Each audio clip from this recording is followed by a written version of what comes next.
A chemical spill contaminated the water supply to more than 100,000 customers. The chemical, which is used to process coal, leaked near the biggest water treatment plant in the state.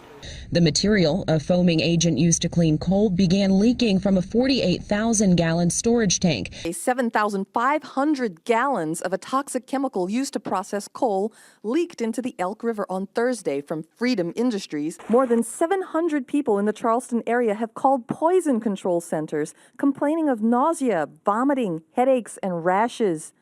70 people went to local hospitals. Don't make baby formula with it, don't brush your teeth with it, don't wash with it, don't shower with it, don't drink it. If you get it on your skin, you'll get a skin rash.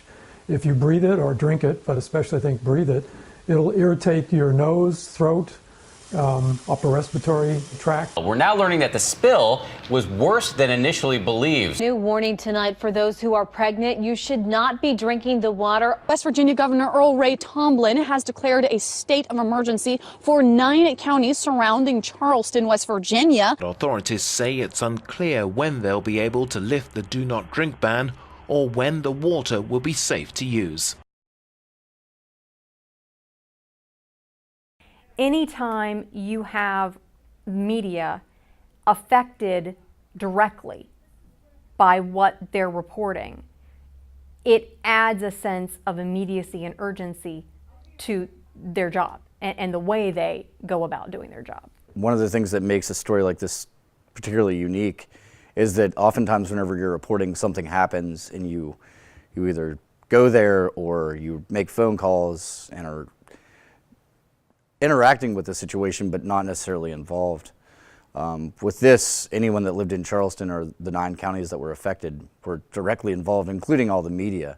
So I think that, you know, unless it would be a situation like a journalist had a family member involved in a news story or a friend or another colleague, you're not really affected by the piece itself as far as the incident happening. It was a mess. I was lucky. I had water, but that meant I was sort of ground zero for people who needed showers, who needed to fill up water bottles, for people who just kind of wanted a place where they could get away from the no water situation wherever they were and feel a sense of normalcy for a little bit. So I was very, very fortunate. But our staff, our reporters, their families, many of them, I think nearly all of them, they lived in apartments and in homes where they didn't have water either.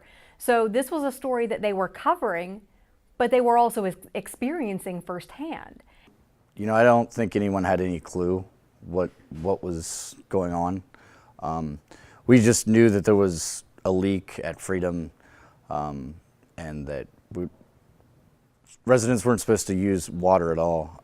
Of course, having reported this and living in Charleston, we were just as affected as anyone else. So the first 3 days after the spill, people were coming to work unshowered, basically cleaning up as best you could with like baby wipes or some sort of like, you know, whatever towels you had laying around that you could clean yourself with. I mean, bottled water, bar soap, and a washcloth was about the best you could do. What the chemical spill taught us is that water is extremely valuable, and we just often take it for granted because we have so much of it. You know, if you go out west, they have droughts on a regular enough basis that they understand the value of their water. What happens here, where we get a lot of rainfall, we take water for granted. We're rarely under water stress in terms of water quantity stress.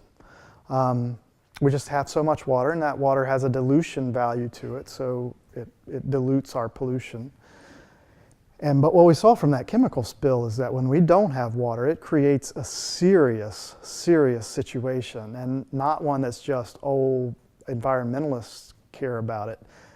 Everybody cares about it. Citizens care about it. Businesses care about it. It's wildly important to us, and we see it when we realize it when it's gone. As a journalist that was covering it, I don't think there was any time to analyze the situation. It was one of those things that we were forced into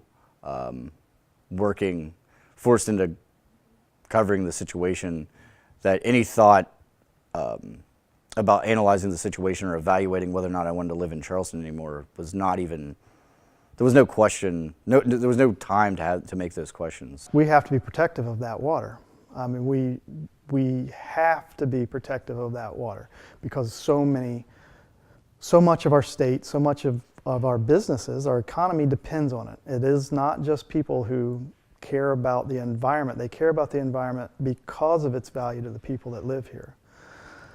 So we have to be protective of it. And that doesn't mean saying nothing can happen around water, because again, there's so much water that's not even close to possible. But we do have to be vigilant when it comes to being protective of it.